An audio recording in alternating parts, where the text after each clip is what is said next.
Electrostatics में आज की अपनी हेडिंग है विद्युत क्षेत्र। देखिएगा, विद्युत क्षेत्र स्टार्ट करने से पहले तो आप लोग ये समझो कि क्षेत्र क्या होता है। क्षेत्र देखो क्या होता है कि जैसे कोई चुंबक होती है, अब चुंबक के चारों ओर का जो इमेजिनरी रीजन होता है, काल्पनिक क्षेत्र होता है, जिसमें किसी दूसरे चुंबक को लाने पर वह अपने ऊपर एक बल महसूस करती है। तो वो चुंबक के चारों ओर का जो रीजन है, जो एरिया है, उसको हम लोग क्षेत्र बोलते हैं। जैसे कोई द्रव्यमान पिंड होता है, द्रव्यमान पिंड के चारों ओर का एक ऐसा एरिया होता है जिसमें किसी दूसरे पिंड को लाने पर वह अपने ऊपर एक आकर्षण या आकर्षण का बल महसूस करता है। ठीक ऐसे ही कोई भी आवेश होता है, आवेश के चारों ओर भी एक ऐसा काल्पनिक क्षेत्र होता है जिसमें किसी दूसरे आवेश को लाने पर वह अपने ऊपर एक बल महसूस करता है। ठीक है, तो वो काल्पनिक क्षेत्र जिसमें कोई दूसरे प्रकार का ऑब्जेक्ट अपने ऊपर एक बल महसूस करे, उस काल्पनिक क्षेत्र को ही हम लोग क्षेत्र बोलते हैं, उसी को हम लोग फील्ड बोला करते हैं। जैसे आप लोग डेली लाइफ में यूँ देखो, डिस्कवरी या नेशनल ज्योग्राफिक वगैरह यदि आपने देखा हो तो उसमें बताते हैं कि जैसे एक जंगल में एक शेर होता है, तो शेर के चारों ओर का 2-4 किलोमीटर या 10-20 किलोमीटर का एक ऐसा एरिया होता है जिसमें कोई दूसरा शेर आ जाता है तो वह अपने ऊपर एक बल महसूस करता है। ठीक है, समझ रहे हो? हालांकि वो बल नहीं होता और डर होता है, लेकिन वो उसका शेर का क्या होता है, एक एरिया होता है, उसकी टेरिटरी होती है, उसमें कोई दूसरा शेर आएगा तो अपने ऊपर एक बल महसूस करेगा, है ना। जैसे ही फिल्मों में देखा होगा, हिंदी फिल्मों में आप लोगों ने कि पहले पुराने वाली फिल्में, आजकल तो मैं फिल्में देखता नहीं, होता है कि नहीं होता मुझे नहीं पता, लेकिन पुरानी फिल्मों में वो होता था जिसमें एक विलेन होता था, भाई होता था भाई, तो भाई का एक एरिया होता था जिसमें कोई दूसरा भाई नहीं आ सकता था, उसमें वो हफ्ता वसूली वगैरह जो भी करता था वो एक ही भाई करता था, तो भाई का क्या होता था, एक एरिया होता था। तो वैसे ही कह सकते हैं कि एक आवेश के चारों ओर भी एक ऐसा क्षेत्र होता है जिसमें किसी भी दूसरे आवेश को लेकर आओगे तो वह अपने ऊपर एक आकर्षण का या प्रतिकर्षण का बल महसूस करेगा। उस क्षेत्र को ही हम लोग क्षेत्र बोला करते हैं, उस क्षेत्र को ही हम लोग विद्युत क्षेत्र बोला करते हैं। आवेश के चारों ओर वाले को विद्युत क्षेत्र बोलते हैं, चुंबक के चारों ओर वाले को चुंबकीय क्षेत्र बोलते हैं। ठीक इसी प्रकार से द्रव्यमान पिंड के चारों ओर वाले को गुरुत्वाकर्षण क्षेत्र बोलते हैं। तो देखो, सबसे पहले तो मैं आपको बताता हूं विद्युत क्षेत्र की परिभाषा। किसी आवेश के चारों ओर का, किसी आवेश के चारों ओर का वह काल्पनिक क्षेत्र, काल्पनिक क्षेत्र जिसमें कोई दूसरा आवेश अपने ऊपर एक आकर्षण या प्रतिकर्षण का बल महसूस करे, आकर्षण या प्रतिकर्षण का बल महसूस करे,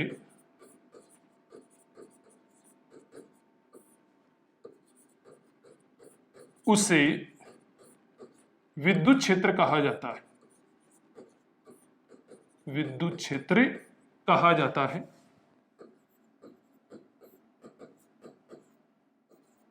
कहा जाता है इसे ई से प्रदर्शित करते हैं, ई से प्रदर्शित करते हैं। अभी एक पॉइंट और ध्यान दे लेना आप लोग यहीं पर कि चाहे विद्युत क्षेत्र बोलो या विद्युत क्षेत्र की तीव्रता बोलो, दोनों का मतलब एक ही होता है। विद्युत क्षेत्र कहो चाहे विद्युत क्षेत्र की तीव्रता कहो, दोनों का मतलब एक ही होता है। दोनों में से कुछ भी आपको पूछे तो आपको कैपिटल ई ही यहां पर बताना पड़ेगा कि किसी आवेश के चारों ओर का वो काल्पनिक क्षेत्र जिसमें किसी दूसरे आवेश को लाने पर वह अपने ऊपर आकर्षण या प्रतिकर्षण का बल महसूस करे, उसे हम लोग क्या बोला करते हैं, विद्युत क्षेत्र बोला करते हैं। किससे प्रदर्शित करते हैं, कैपिटल ई से। विद्युत क्षेत्र और विद्युत क्षेत्र की तीव्रता दोनों का मतलब एक ही है भाई। अब देखो, विद्युत क्षेत्र ज्ञात कैसे करते हैं, विद्युत क्षेत्र ज्ञात कैसे किया जाता है। देखो, किसी भी बिंदु पर विद्युत क्षेत्र ज्ञात करना हो तो वहां पर एक परीक्षण आवेश Q नोट रखते हैं। अब ये परीक्षण आवेश क्या होता है, परीक्षण आवेश एक काल्पनिक धनावेश होता है जिसका मान इतना छोटा होता है कि वह किसी दूसरे आवेश के विद्युत क्षेत्र को प्रभावित नहीं कर पाता। ठीक है भाई, तो देखो सबसे पहले तो मैं आपको विद्युत क्षेत्र कैसे ज्ञात करते हैं बताने से पहले परीक्षण आवेश और बता देता हूं। परीक्षण आवेश, आप लोग अपनी स्कूल में इसको पॉइंट को पढ़ोगे तो कई बार टीचर इसको इंग्लिश में भी बोलते हैं, ज्यादा इंग्लिश की आदत पड़ी हुई रहती है, तो इसको टेस्ट चार्ज भी हम लोग बोलते हैं। ठीक है भाई, देखो टेस्ट चार्ज क्या होता है। परीक्षण आवेश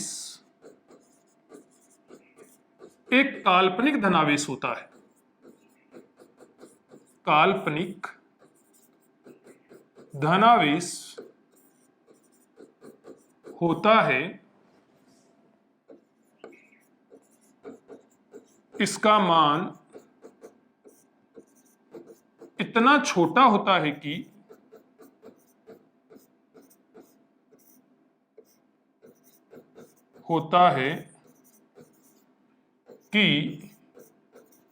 यह किसी अन्य आवेश के विद्युत क्षेत्र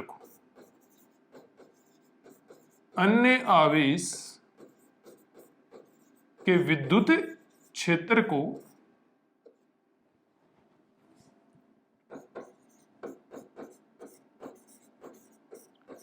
प्रभावित नहीं कर पाता, प्रभावित नहीं कर पाता। इसे Q नोट से प्रदर्शित करते हैं।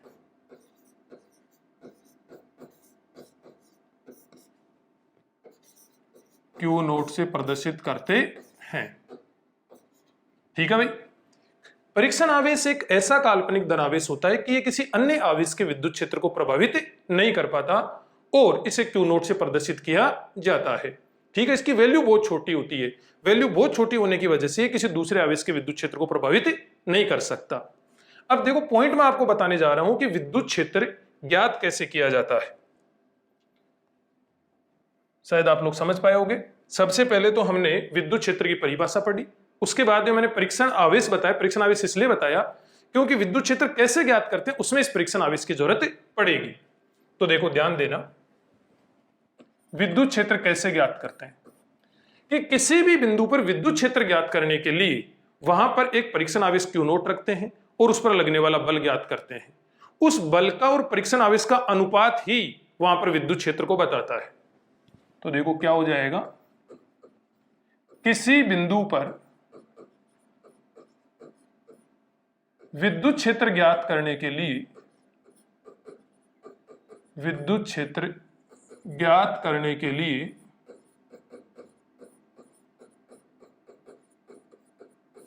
वहां परीक्षण आवेश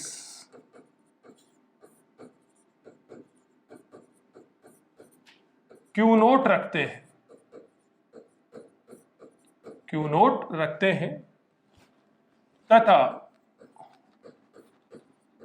उस पर लगने वाला बल ज्ञात करते हैं। थोड़ा सा थ्योरेटिकल पोर्शन है, थोड़ा सा पेशेंस रखना पड़ेगा आपको। तथा उस पर लगने वाला बल ज्ञात करते हैं।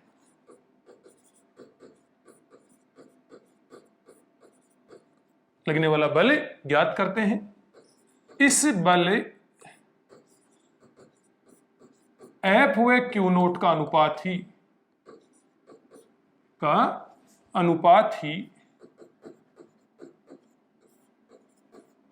वहां पर विद्युत क्षेत्र को, इलेक्ट्रिक फील्ड को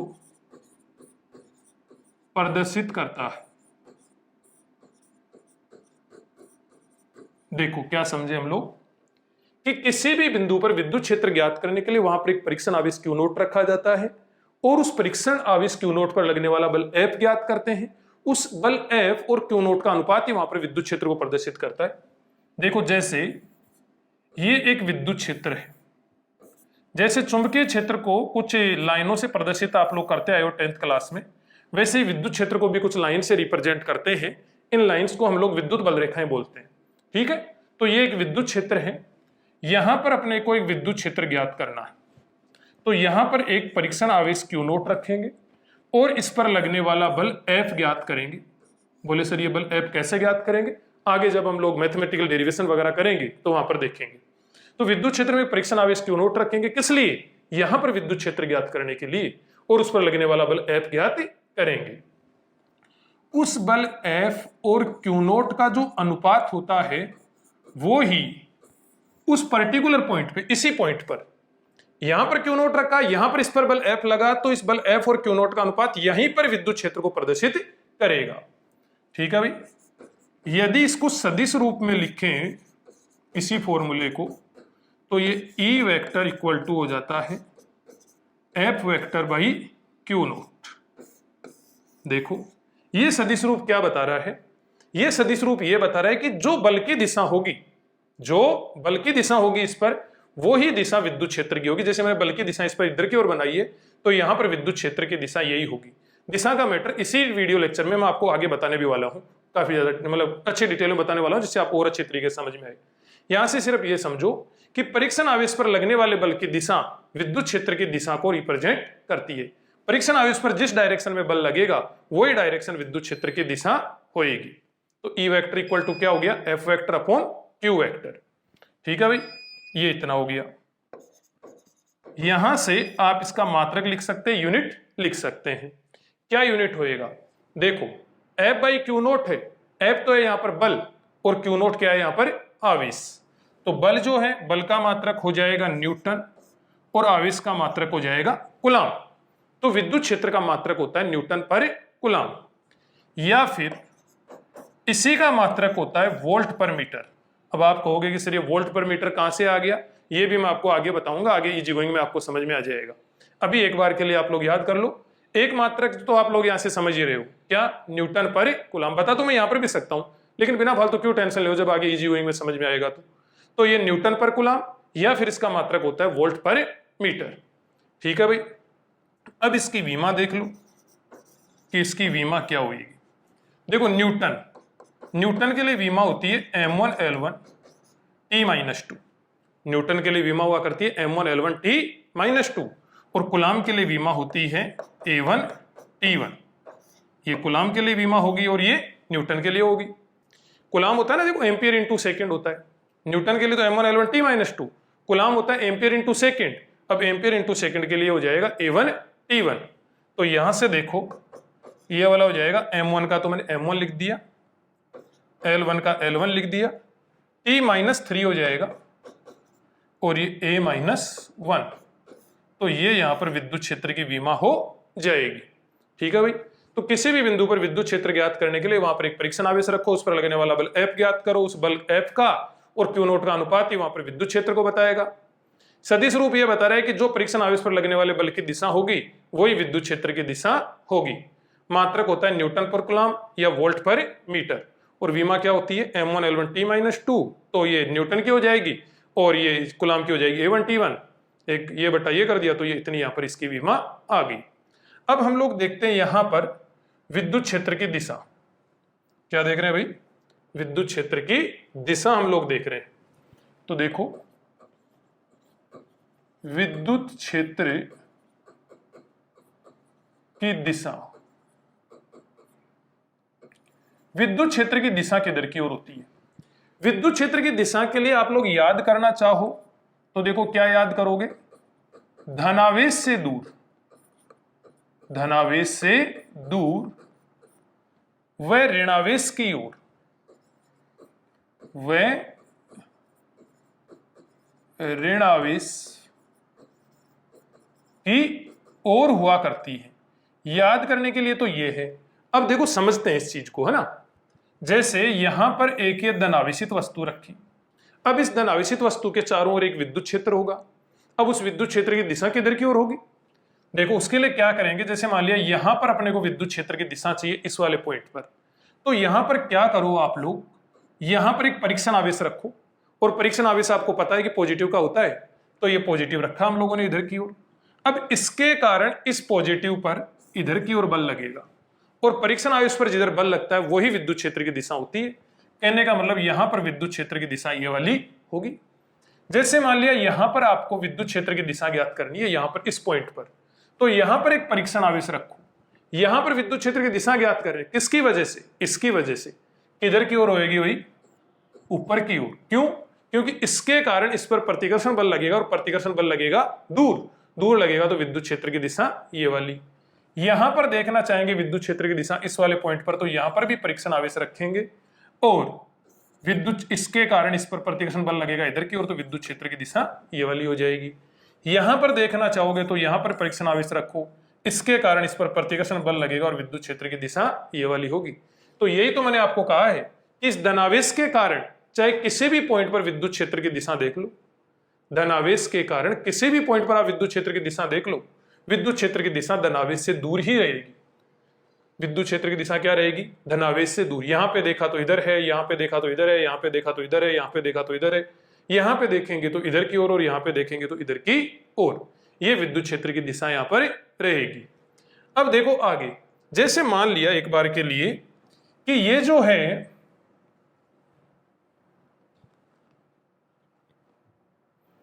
गौर करना, ये मान लिया धनावेश की बजाय हो गया ऋणावेश, इससे सब दोबारा ही बना लेते हैं ना, ये हो गया मान लिया ऋणावेश।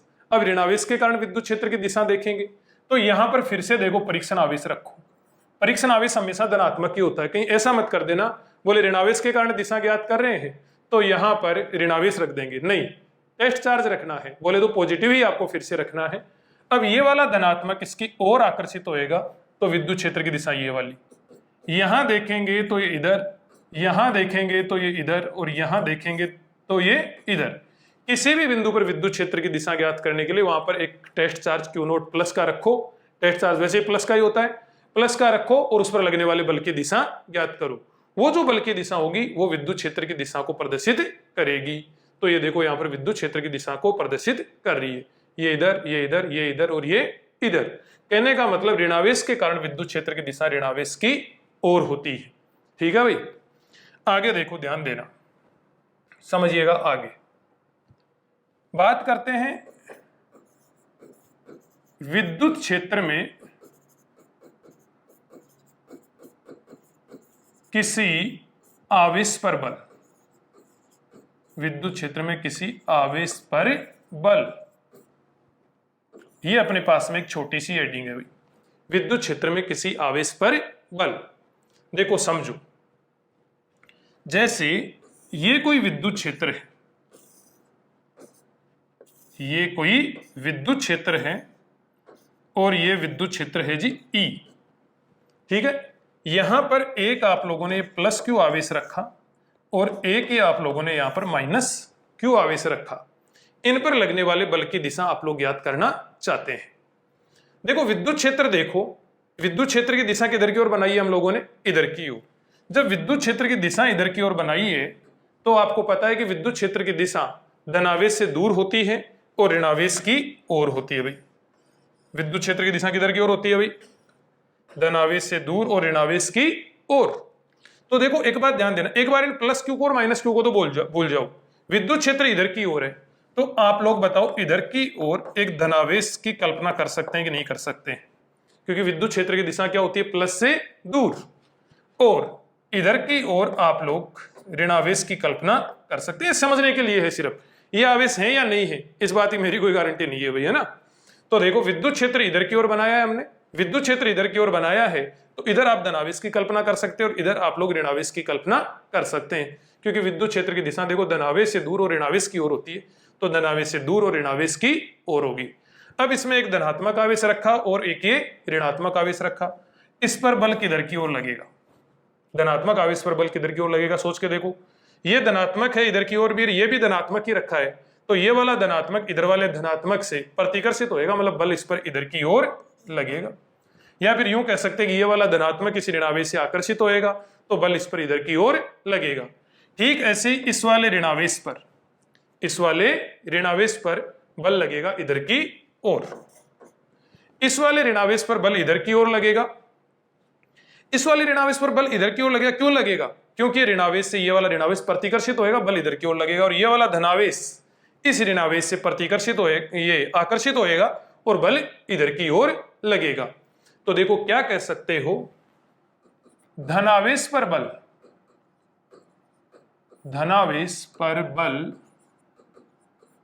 विद्युत क्षेत्र की दिशा में, विद्युत क्षेत्र की दिशा में जबकि ऋणावेश पर विद्युत क्षेत्र की विपरीत दिशा में लगता है, विपरीत दिशा में लगता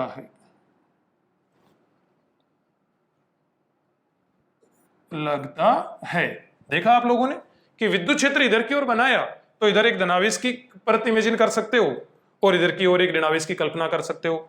अब प्लस रखा तो प्लस पे इधर की ओर बल लगेगा, माइनस रखेंगे तो माइनस पर इधर की ओर बल लगेगा। अब ये बल लगेगा कितना, बल लगेगा कितना, देखो पहले वाले से देख सकते हो आप लोग। F इक्वल टू क्या हो जाएगा, QE, Q को इधर ले आओ, F इक्वल टू QE हो जाएगा।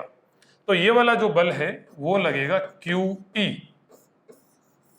ये वाला जो बल है इसको भी आप लोग क्या लिख सकते हो भाई, F इक्वल टू ये भी लगेगा QE। लेकिन थोड़ा सा आप लोग सतर्क रहिएगा कि ऋणावेश पर विद्युत क्षेत्र की विपरीत दिशा में और धनावेश पर विद्युत क्षेत्र की दिशा में। तो F equal to QE, F equal to QE इतना बल लगेगा। याद रखने के लिए देखो क्या करोगे, बल बराबर वो आवेश, कौन से वाला आवेश, वो वाला कौन से वाला, जिस पर बल ज्ञात करना चाहते हैं। तो देखो विद्युत बल कह सकते हैं इसे, है ना, स्थिर विद्युत बल कह सकते हैं। विद्युत बल इक्वल टू क्या हो जाएगा, वो आवेश इंटू वहां विद्युत क्षेत्र, इंटू वहां विद्युत क्षेत्र।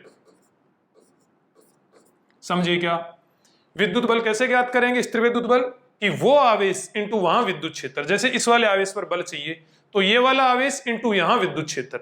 इस पर बल ज्ञात करना चाहते हैं तो ये वाला आवेश इंटू यहां विद्युत क्षेत्र। तो ये वाला फॉर्मूला आपको याद रखना है। क्या हो जाएगा, कोई नया फॉर्मूला तो है भी नहीं। F इक्वल टू क्या हो गया, QE। तो क्या कह सकते हो, वो आवेश इंटू वहां विद्युत क्षेत्र। वो कौन सा, जिस पर बल ज्ञात करना चाहते हैं। वहां विद्युत क्षेत्र वहां पर, कहां पर, जहां पर उस आवेश को रखकर बल ज्ञात करना चाहते हैं। तो देखो विद्युत बल इक्वल टू वो आवेश इंटू वहां विद्युत क्षेत्र, F इक्वल टू QE। ये इतना यहां पर हो गया जी, ठीक है। देखो इसी को थोड़ा सा सदिश रूप में लिखे, थोड़ा सा क्या पूरा ही लिख देते हैं, सदिश रूप में लिखें तो यदि वो धनात्मक आवेश है तो देखो क्या हो जाएगा, F vector equal to QE vector. यदि आवेश कैसा है भाई, धनात्मक है, तब F vector equal to QE vector. देखो धनावेश पर विद्युत क्षेत्र की दिशा में बल लग रहा है तो इधर भी वेक्टर लगा दिया, उधर भी वेक्टर लगा दिया।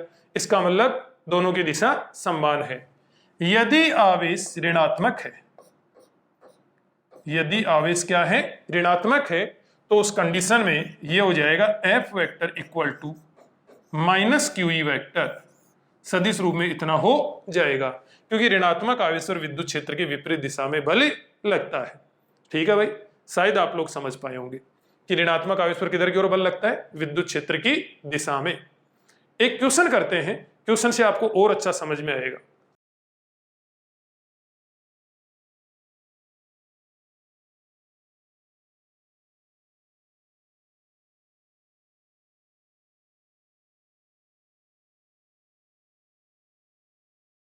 क्वेश्चन में क्या कहा जा रहा है, एक आवेशित कण का आवेश Q दे रखा है, द्रव्यमान M दे रखा है ना।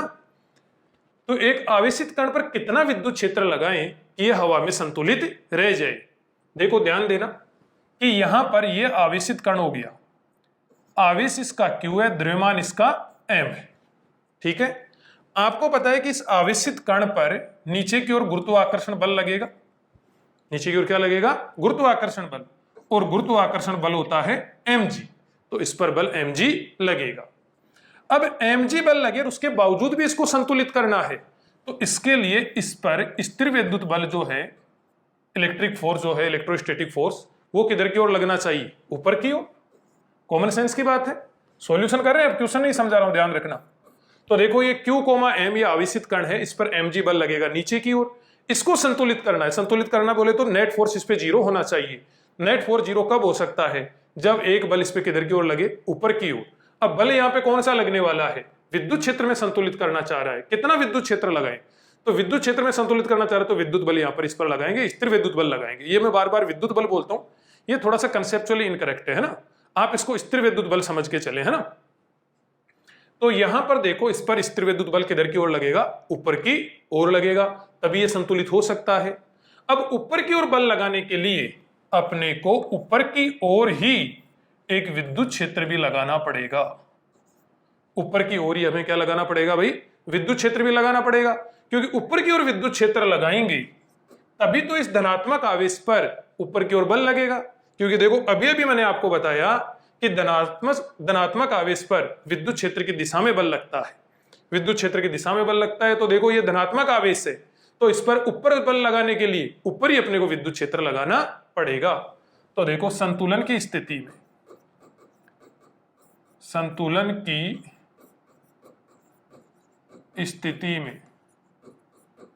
की स्थिति में बात करें तो ऊपर वाला बल कितना लगेगा?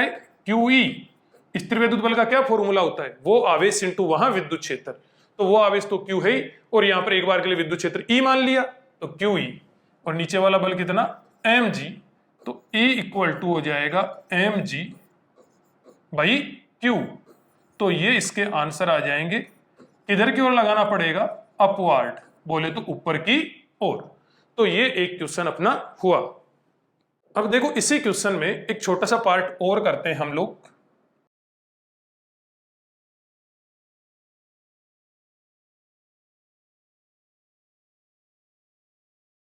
इस पार्ट में हमें क्या कहा जा रहा है कि यदि इस विद्युत क्षेत्र को अचानक से हटा दे तो इस आवेशित कण का त्वरण कितना हो जाएगा?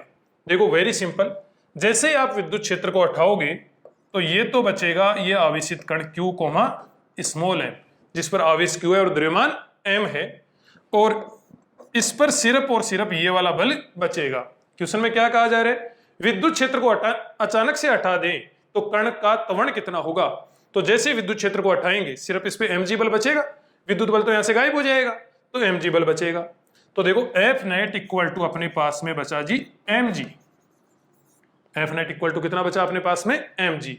अब न्यूटन के सेकंड लॉ से आप लोग F नेट की जगह लिख सकते हैं ma। F net equal to क्या लिखा जा सकता है? ma। 9th क्लास में पढ़ा है फॉर्मूला, 11th क्लास में पढ़ा है। तो F नेट की जगह ma लिख देंगे इक्वल टू mg। m से m कैंसिल हो जाएगा और a इक्वल टू हो जाएगा g। तो ये इसके आंसर हो जाएंगे, इतना त्वरण हो जाएगा। किधर की ओर होगा? जिधर बल होता है, नेट बल होता है, उधर ही त्वरण होता है। तो नेट बल किधर की ओर है? नीचे की ओर। तो इसकी दिशा हो जाएगी नीचे की ओर, इसकी दिशा नीचे की ओर हो जाएगी। इसी क्वेश्चन में एक पार्ट हम लोग और करते हैं।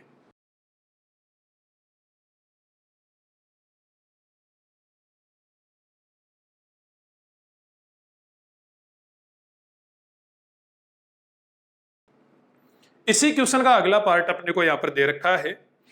क्या कहा जा रहा है कि यदि हम अचानक से विद्युत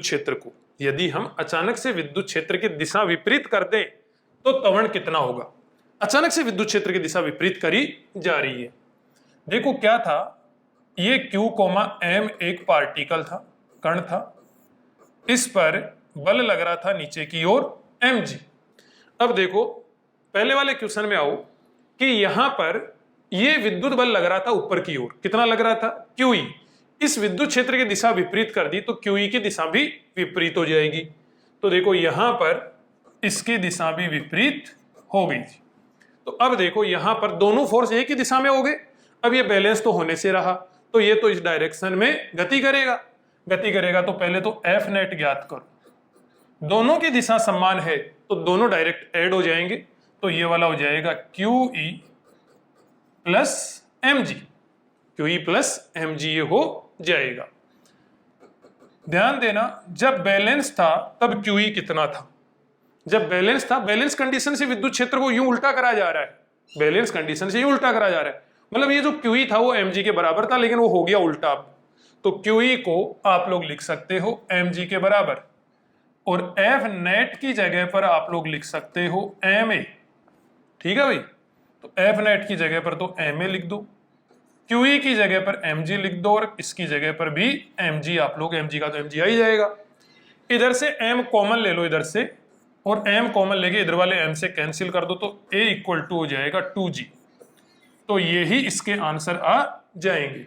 ठीक है, और दिशा की बात करेंगे तो दिशा इधर इसके नीचे की ओर है, तो इसकी दिशा भी किधर की ओर हो जाएगी भाई, नीचे की ओर। ठीक है भाई, तो इस प्रकार से हम लोग यहां पर विद्युत क्षेत्र ज्ञात, ये इसका त्वरण ज्ञात कर सकते हैं। अब देखो, नेक्स्ट क्वेश्चन स्टार्ट करने से पहले मैं आपको एक छोटा सा कंसेप्ट बताना चाहूंगा, टॉपिक से हटके कंसेप्ट है ना, उसके बाद में हम लोग नेक्स्ट क्वेश्चन करेंगे। तो देखो ध्यान दीजिएगा, कंसेप्ट क्या है, सरल लोलक। सरल लोलक, सिंपल पेंडुलम इसको बोलते हैं भाई। ठीक है जी, सरल लोलक क्या होता है, देखो ये वैसे सरलावर्त गति का टॉपिक है ना, लेकिन यहां पर क्वेश्चन के जो नेक्स्ट क्वेश्चन में करवाने वाला हूं इसके लिए जरूरी था, तो मैं आपको बता रहा हूं। ये जैसे कोई धागा हो गया और धागे से बंधा हुआ ये पिंड हो गया, इस पिंड का द्रव्यमान मान लिया m है और लंबाई इसकी l है, धागे की लंबाई l है। अब इसको यहां से थोड़ा सा इधर की ओर खींच के यूं छोड़ दिया जाए तो ये इस प्रकार से गति करने लगेगा।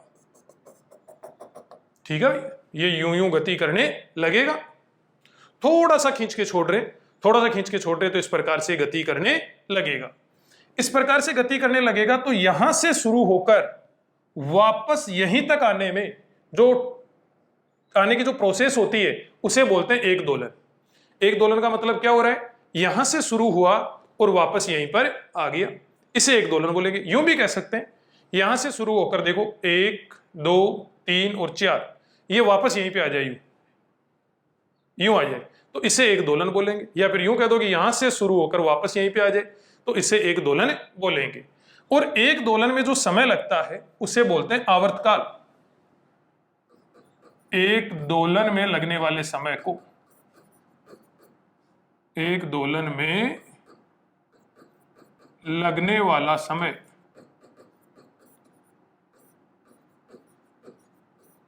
आवर्तकाल कहलाता है। आवर्तकाल कहलाता है, आवर्तकाल कहलाता है। टी से प्रदर्शित करते हैं इसको। किससे प्रदर्शित करते हैं भाई, टी से। अब देखो ये जो हेडिंग बता रहा हूं मैं आपको, ये सरलावर्त गति की हेडिंग है ना, और अभी तो सरलावर्त गति हिंदी मीडियम में यहाँ पे यूट्यूब चैनल पे अवेलेबल नहीं है, लेकिन हो सकता है जब तक आप ये वीडियो देखो तब तक यहाँ पे सरलावर्त गति भी आपको अवेलेबल हो जाए। वैसे इंग्लिश मीडियम में यदि आप लोग सरलावर्त गति पढ़ना चाहते हैं तो वो अपना एक दूसरा चैनल है फिजिक्स गुरुजी, वहां पर भी मैं ही पढ़ाता हूँ, तो वहां पर आप लोगों को पूरी SHM पूरी सरलावर्त गति मिल जाएगी, जहां पर इसका डेरिवेशन वगैरह भी आपको मिल जाएगा। फिजिक्स गुरुजी नाम से चैनल, लोगो आपको सेम ही मिलेगा फिजिक्स गुरुजी का, और गुरु प्रेम एजुकेशन का लोगो बिल्कुल सेम टू सेम मिलता जुलता ही है, तो आप लोग पहचान जाओगे। तो देखो यहां पर देखो ध्यान दीजिएगा कि यहां से शुरू होकर वापस यहीं तक आ जाए, इसी को हम लोग एक दोलन बोलते हैं। एक दोलन में लगने वाला समय आवर्तकाल होता है, और आवर्तकाल का फॉर्मूला होता है T equal to 2 pi L upon G का अंडर रूट। ठीक है भाई, L तो क्या होगी, प्रभावी लंबाई, प्रभावी लंबाई, और G हो गया यहां पर गुरुत्वीय त्वरण, गुरुत्वीय त्वरण यहां पर हो गया जी G।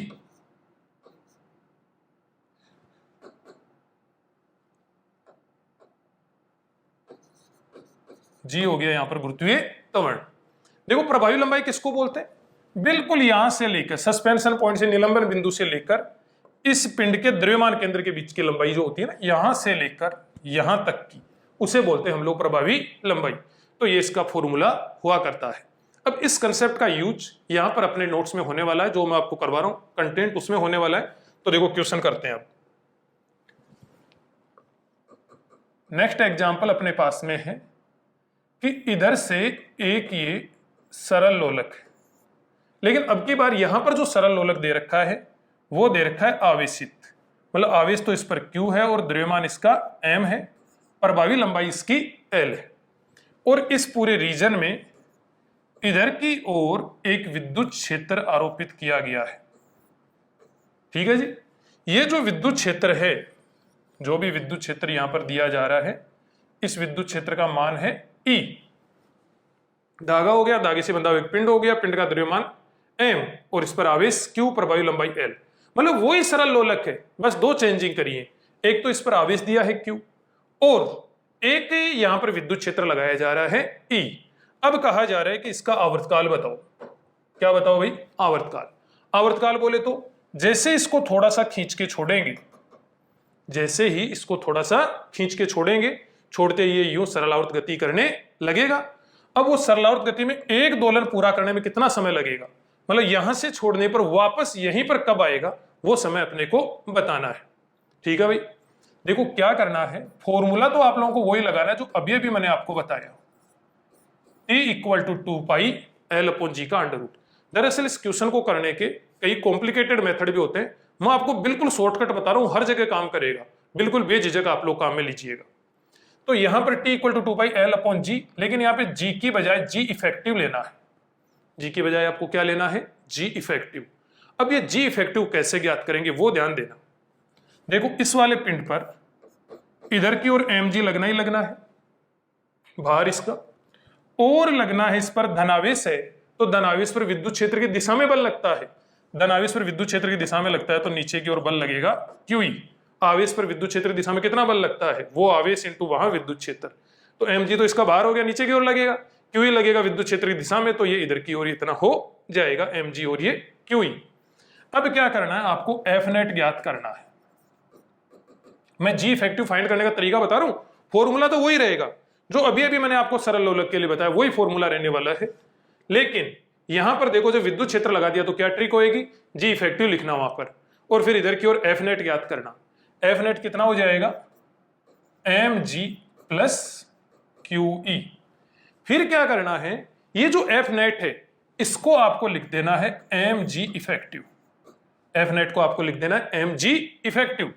तो ये देखो mg प्लस QE, ये इतना का इतना, m को इधर अपोन में ले जाओ तो G effective equal to, m को इधर अपोन में ले जाओगे तो ये तो G हो जाएगा और ये वाला हो जाएगा भाई QE बाई m। ठीक है जी, ये G इफेक्टिव अपने पास में आ गया, तो T इक्वल टू हो जाएगा 2 pi L upon G effective की जगह G plus QE by m। ये इतना यहां पर G इफेक्टिव की वैल्यू यहां से उठाई और यहां पर पुट कर दी, तो ये यहां पर आवर्तकाल के आंसर हो जाएंगे। देखो बिल्कुल उससे मिलता जुलता है दूसरा, देखो भाई गौर करना, यहां पर ये डायग्राम मैं यूज ले रहा हूं, इसी एग्जाम्पल का आप लोग दूसरा पार्ट भी कह सकते हो। ठीक है जी,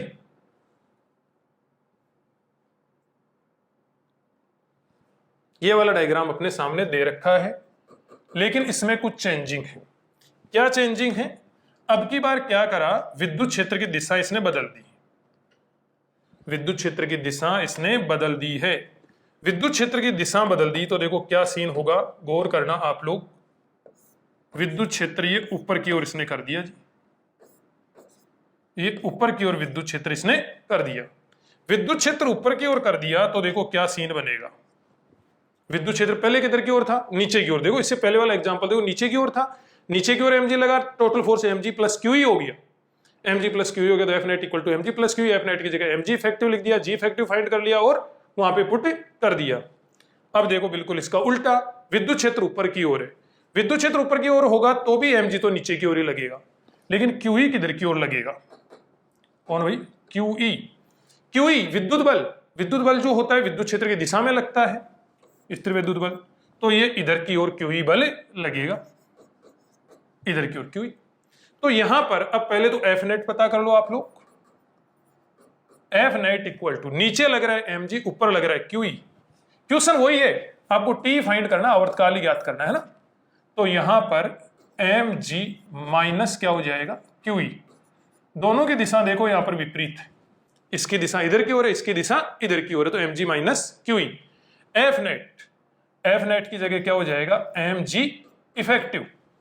F नेट की जगह क्या लिख देंगे? mg effective equal to mg minus QE, mg minus QE। शायद आप लोग समझ रहे होंगे, विद्युत क्षेत्र की दिशा ऊपर की ओर तो QE बल ऊपर की ओर, दोनों की दिशा विपरीत, तो बड़े में से छोटे को माइनस कर दो। बोले सर आपको कैसे पता लगा कि ये वाला बड़ा था? ये वाला बड़ा था, पता कैसे लगा? अरे भाई जब ये वाला बड़ा हो गया ना, फिर तो ये दोलन कर ही नहीं पाएगा, फिर तो दोलन की भूल ही जाओ आप लोग, ठीक है ना। यहाँ पे दोलन हो रहा है, इसका मतलब ये वाला ही बड़ा है। तो इसमें से इसको क्या कर दिया, minus m g minus q ही कर दिया, उसी को एफ नेट लिखेंगे। एफ नेट को हम लोग एम जी इफेक्टिव लिख सकते हैं, एम को उधर ले जाओ, g effective equal to g minus q E by m. ये वाली इक्वेशन यहां पर जी इफेक्टिव होगी। अपने को चाहिए आवर्तकाल। सरल लोलक के लिए T equal to 2 pi L upon g होता है, लेकिन यदि विद्युत क्षेत्र लगा हुआ हो या कोई अलग से फोर्स लग रहा हो, अलग से बल लग रहा हो, तो फिर ये जी इफेक्टिव लिख देना, इसको जी प्रभावी कह सकते हो आप लोग। तो T equal to 2 pi L upon ji effective. G effective कितना हो जाएगा, g minus q E by m. तो ये इसके आंसर आ जाएंगे। बिल्कुल इससे मिलता जुलता क्वेश्चन ही मैं आपको एक और करवा रहा हूं, देखो ध्यान देना, बिल्कुल इससे मिलता जुलता क्वेश्चन करवा रहा हूं, गौर करना आप लोग। ये एक सरल लोलक है भाई, Q कोमा स्मॉल m है, इस पे मतलब चार्ज तो Q है और द्रव्यमान m है, और इसकी प्रभावी लंबाई L है, मतलब यहां से लेके यहां तक की लंबाई L है। अब इस पूरे क्षेत्र में इधर की ओर एक विद्युत क्षेत्र हम लोगों ने लगा दिया, और विद्युत क्षेत्र है E, मतलब क्वेश्चन वही है, विद्युत क्षेत्र की दिशा बदल दी गई है। सरल लोलक का आवर्तकाल अपने को बताना है। सरल लोलक का क्या बताना है भाई अपने को, आवर्तकाल अपने को बताना है। मतलब इसको थोड़ा सा खींच के छोड़ दिया जाए और ये दोलन गति करने लगे, सरलावर्त गति करने लगे, तो उसका आवर्तकाल कितना होगा, मतलब यहां से शुरू होकर वापस यहां पर कब आएगा, ये अपने को बताना है। देखो बिल्कुल भी हार्ड नहीं है। कैसे, इस पर बल कितना लगेगा, पहले तो ये देखो, इधर की ओर कितना लगेगा, एम जी, बाहर नीचे की ओर ही लगता है हमेशा, और स्थिर विद्युत बल किधर की ओर लगेगा, इधर की ओर। वो आवेश इंटू वहां विद्युत क्षेत्र, वो आवेश क्यू है, विद्युत क्षेत्र ई है, और विद्युत क्षेत्र की दिशा में बल लगता है, तो ये क्यू ई बल इधर की ओर हो गया, एम जी इधर की ओर हो गया। दोनों के बीच में एंगल हो गया जी यहाँ पर 90 डिग्री। पहले तो एफ नेट पता करो, एफ नेट इक्वल टू क्या होएगा, ये वाला एम जी है, ये वाला क्यू ई है, तो इसका स्क्वायर प्लस उसका स्क्वायर का अंडर रूट, यही होता है भाई। यदि दो फोर्स एक दूसरे से 90, दो बल एक दूसरे से किसी भी कोण पे हो, किसी भी कोण पे क्या 90 डिग्री के कोण पे हो, तो क्या करते हैं, इसका स्क्वायर प्लस उसका स्क्वायर का अंडर रूट, यस और नो। दो बल यदि 90 डिग्री के कोण पे हो तो परिणामी के लिए क्या करते हैं, इसका स्क्वायर प्लस उसका स्क्वायर का अंडर रूट। तो देखो M square G square plus Q square E square और इसका अंडर रूट, ये इतना हो जाएगा। एफ नेट की जगह लिख दो एम जी इफेक्टिव, तो M square G square plus Q square E square और इसका अंडर रूट। जी इफेक्टिव ऐसा का ऐसा इक्वल टू अंडर रूट में देखो M square G square plus Q square E square. अब ये एम को इधर अपोन में लेके जाएंगे, अपोन में लेके जाएंगे तो अंडर रूट में तो अपोन में एम स्क्वायर जाएगा, इसको इधर लेके जाएंगे। अब अंडर रूट में एम को लेके जाएंगे, अपोन में नीचे लेके गए, अंडर रूट के अंदर लेके जाओगे तो एम स्क्वायर जाएगा, तो यहां पर भी एम स्क्वायर और यहां पर भी एम स्क्वायर, तो एम स्क्वायर से एम स्क्वायर कैंसिल हो जाएगा। अब आवर्तकाल आप लोग याद कर सकते हो, T equal to 2 pi L upon ji effective, तो T equal to 2 pi under root L का तो एल हो गया, जी इफेक्टिव देखो कितना है, G square plus Q square E square by M square, G square plus Q square E square by M square और इसका अंडर रूट, ये था जी इफेक्टिव। तो इस प्रकार से आवर्तकाल के ये वाले आंसर यहां पर आ जाएंगे। ठीक है भाई, तो आज के लिए इतना ही। ये थी अपनी क्लास किसके बारे में, विद्युत क्षेत्र के बारे में। सीक्वेंसिंग बता देता हूं आपको। सबसे पहले विद्युत क्षेत्र की परिभाषा बताई कि विद्युत क्षेत्र क्या होता है, उसके बाद में मैंने आपको परीक्षण आवेश बताया, परीक्षण आवेश के बाद में मैंने बताया कि विद्युत क्षेत्र ज्ञात कैसे करते हैं, तो उसके लिए बताया, और उसके मात्रक और विमाएं बताई। उसके बाद में विद्युत क्षेत्र की दिशा बताई कि विद्युत क्षेत्र की दिशा कौन सी वाली होती है, और विद्युत क्षेत्र में किसी आवेश पर बल किधर की ओर लगता है। उसके बाद में ये वाला एग्जाम्पल करा जिसके 3 पार्ट थे, और उसके बाद में ये सरल लोलक वाले एग्जाम्पल करा जिसके भी 3 पार्ट थे। ठीक है भाई, आज के लिए धन्यवाद।